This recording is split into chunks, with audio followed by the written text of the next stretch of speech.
Hi, Andrey. So it looks like we're looking at your last set of essays. Great job. Let's see what you did here. This is the one about green energy.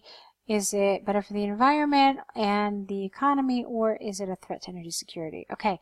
I also saw this. I feel like we've talked about this already. So my first answer to you is no, it's not too much. It's actually the length for a really nicely developed essay. Okay. And as you say yourself, it demonstrates the ideas better and covers the topics properly. I absolutely agree. Does it take more time? Yeah, of course it does, obviously. Grammar mistakes, potentially, yeah. I don't know how much time you need to correct your grammar mistakes, and I don't know if when you do go over your essays, you actually recognize what your grammar mistakes are in order to correct them. If you do, great. But there has to be a golden mean here. Now, okay, in my opinion, the optimal quality is about 260, 280 words. It's possible that it's a nice length, but it doesn't mean that you should stay there and that should be your priority. Your priority should be to develop the essay as best as possible, as fully as possible, okay? Because in my years of experience, the place where, and even if you listen to all of these essay corrections that I do here at IELTSpodcast.com, you'll see that the place where most people struggle and most people do poorly is with task achievement. Okay, consistently, it is the biggest problem. For that reason, I am not really a stickler about this. I think it's very important that you develop fully and as much as you can, all right, within the time that you have given. So, as to your question, this is better. Stay academic, use a proper structure, and give more ideas. Absolutely. I don't know that if you check your essays, you will actually recognize where your grammatical mistakes are. I don't know that that's true. If it's true, then yeah, it would be nice if you could do that. But I would definitely not want you to sacrifice vital ideas and writing a well-developed essay. But okay, I mean that's my feedback on this issue. Let's move on. The issue of renewable energy sources has grown in controversy over the last decade. Some people believe that potential threats of structural changes may outweigh their positive influence on both the global economy and environment. However, personally, I entirely disagree. This essay will discuss both sides using examples from media to demonstrate points and prove arguments. Okay, good.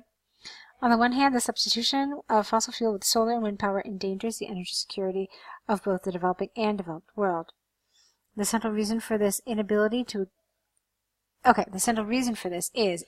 accumulate and transport this energy for a long distance. For example, the recent research of The Economist magazine showed that the modern logistics of conventional energy sources such as oil and natural gas not only has a prominent role for GDP in some countries, but also affords to provide fuel without the A to regions far away from suppliers owing to the network of pipelines and tankers. Therefore, it is conclusively clear that substitution of these THESE sources may cause an energy crisis in some areas. Okay, so I think this is really interesting what you've written here, but there's something missing. Your example shows what happens with conventional fuel sources. What's missing for me is some sort of statement that such a system of pipelines does not exist for renewable energy sources, therefore creating a whole new set of problems. So something like that was missing. All right, let's move on. On the other hand, it must not be forgotten that air and water pollution caused by the energy industry destroys the environment and endangers the existence of humanity without the that in general.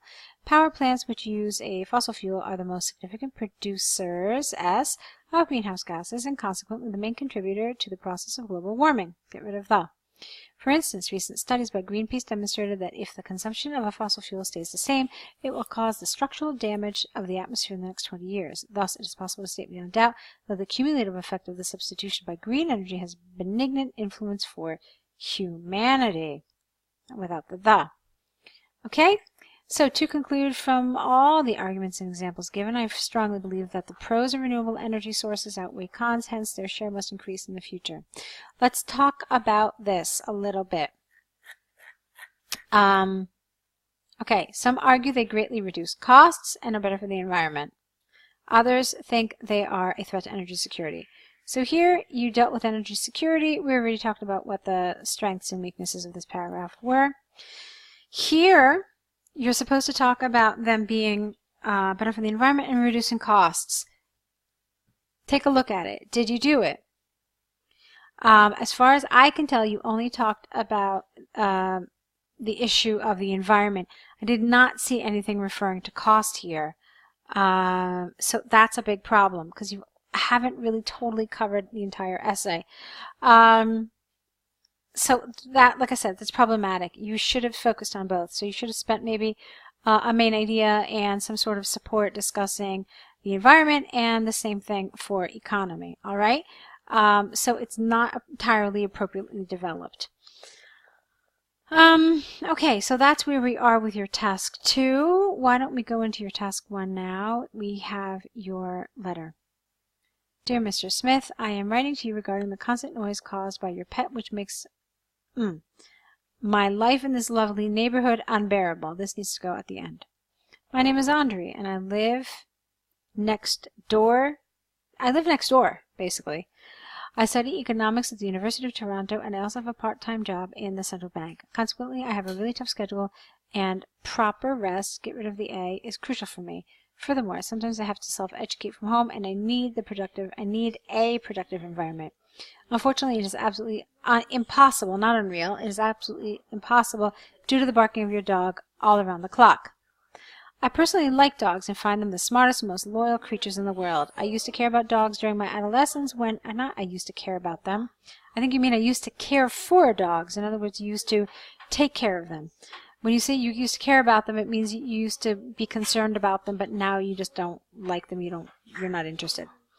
When I lived in a rural area with my parents, according to my experience, dogs rarely bark in such a constant way without a reason. Now, a little information about this expression according to. We use according to refer to something someone else has said, not to refer to ourselves. So, if you want to refer to your own experience, what you should have said here was, in my experience, dogs rarely bark in such a constant way without a reason. I would recommend that you visit a vet with your pet to check its condition, singular. I would also recommend get rid of the you, one particular specialist who is well qualified. Okay, if you need the contact information, please write me back as soon as you can. Yours sincerely. All right, fine. It's fine. It's nice if you had done these. Now, look, recommend. Oh, here again, recommend. I could also suggest a particular specialist who is well qualified. That would have been nice. A couple of those words that you used were examples of the subjunctive, which definitely trips up a lot of people. So it's something you can look up. It's a nice advanced grammatical structure, and basically when teachers and examiners see that kind of thing, they get happy and excited, especially if you use it correctly. So that would have been nice. Take a look to see how you could have used it. This was fine. There were just a couple of little things. We've talked about them. The essay is fine. I mean, you did all of this. You explained your reason. You explained what you would like to happen. You were certainly respectful, so I don't have any concerns about that. My biggest concerns really in this essay set, Andrey, are in your task 2. Now, you keep talking about the word length and how you're concerned about it and so forth. I didn't actually check. It'd be interesting to see what the word length of this was, but I did feel like it wasn't really entirely appropriately supported. Okay? Maybe not supported. Maybe supported isn't the right word, but maybe what I mean is it wasn't really appropriately developed. So, that's one thing that I would like you to think about. Now, this is your last set of essays. I don't remember if you've told us when you're taking the exam, but what I would like to recommend to you is signing up for some more essay corrections. There's a few reasons for that. the first reason is that I think that you can improve even further. Okay, that's the first reason, and I would definitely like to see you getting feedback for your writing so you can see the progress of your improvement. The second reason is that I always think it's really important to continue practicing writing right up to your exam. If you stop with the feedback and then you maybe, I don't know, focus on listening or speaking or something else, and you kind of let writing go, it's not such a good idea, because some of the gains you have made may be lost, essentially. Okay, so I'd like to see you continue with getting your essays corrected and getting feedback on them. Okay, so do take a look at that. I know that there are different options. There's some options available for extra essay packs, so see if that's something that works for you. I'd like to see more of your work. I'd like to see you improve even further. All right, so go ahead, take a look and see if that is something you can do, and I really look forward to seeing more of your work in the very near future. Good luck.